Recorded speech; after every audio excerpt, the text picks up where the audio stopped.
So this gun actually belongs to a customer, and he sent this to me probably on the back of my AAP videos. I do get a lot of emails of people asking me if they can send me their AEP to work on. I can't accept all of them, of course, because I'd just be inundated. I probably have a good 15 to 20 jobs in straight away, so I try and stagger them out a little bit.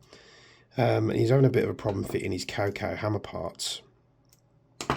And I can't actually take full credit for diagnosing this issue, because it was actually a conversation with Steve at Hadron. And I was talking about this gun coming in. It had a bit of a hammer issue. Obviously, he'd mentioned to me in the past about he'd been testing a lot of cow hammers. So I thought, why not just give him a quick call before, obviously, I took this out of the box and had a look at it.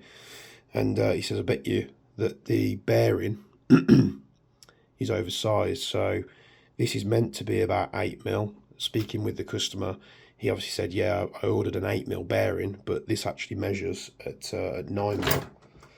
So the bearing's oversized. So it's almost 9mm. And what happens there is the hammer can't go far back enough because the bearing hits the hammer housing. So upon discussion with the customer, he sent me another hammer. He's bought a cow one.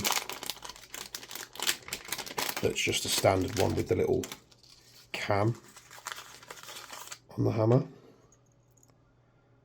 because obviously the one in there has been modified. So we're just going to get this fitted today. So not a super in-depth new thing today. It's just working on a customer's AAP. So let's take a look at this thing and see what we can do.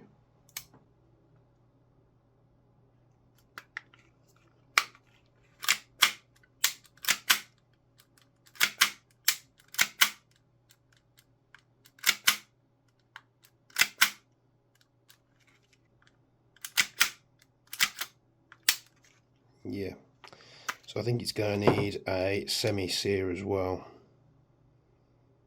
because it is quite worn, and you'll be able to tell that by when I hit the full auto sear, it's not catching it, it's slipping off that semi-sear down the bottom.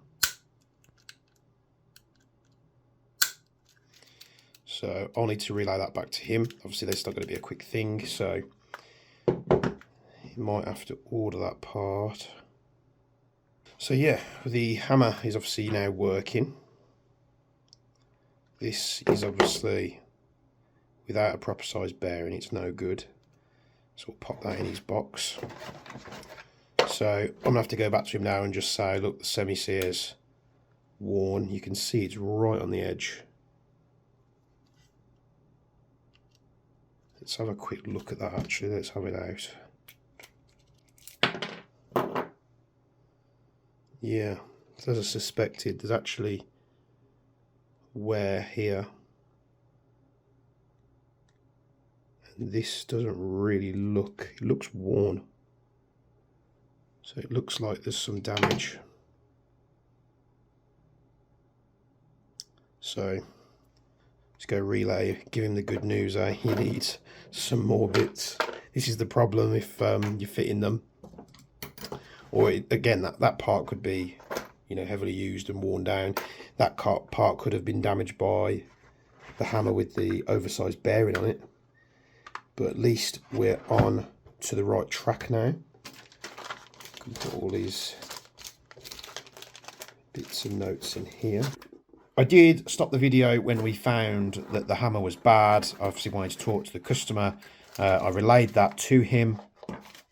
It seemed like I sent the email, sent it, and then literally 2 days later that the part turned up just randomly. So I say just randomly, like I didn't get an email to acknowledge, or I didn't spot the email, and this part he got it to me super quick. So that part was, you know, worn. You can see the wear on it there on the side, and on the catch it's just rounded off, and the angle isn't right. So he sent me a new hammer, hoping that this would now fix the problem. And we've got semi-auto, and it now catches and resets. We can switch it to auto, and we brake, that will obviously constantly fire. And I won't be able to pull the trigger until it cycles again. So I had 2 of these pistols in, and both had issues with the Cowcow hammer parts. What I recommend, if you watch my videos or if you're just building one and have come across the videos as you plan to build it, just to make it ease of use, I would recommend just shoving the Action Army steel hammer in there for the time being. Or if you do all the Cowcow bits, just be aware you're probably going to get into some fitment issues, because every Cowcow full hammer set that I've done so far has had the same issue. But it's done, it's fixed, ready to go out to the customer. The carbine kit's done as well, so I'm not sure which video I'll go up first. I'll probably do the carbine kit first, and then I'll do this one. Thanks for tuning into another video. This is another AAP build. I am getting a lot of questions about building these for people. I'll go through them as I can. I don't want to get inundated and delay people a long time. So more videos coming up. Stay tuned for those, and I'll see you in the next one.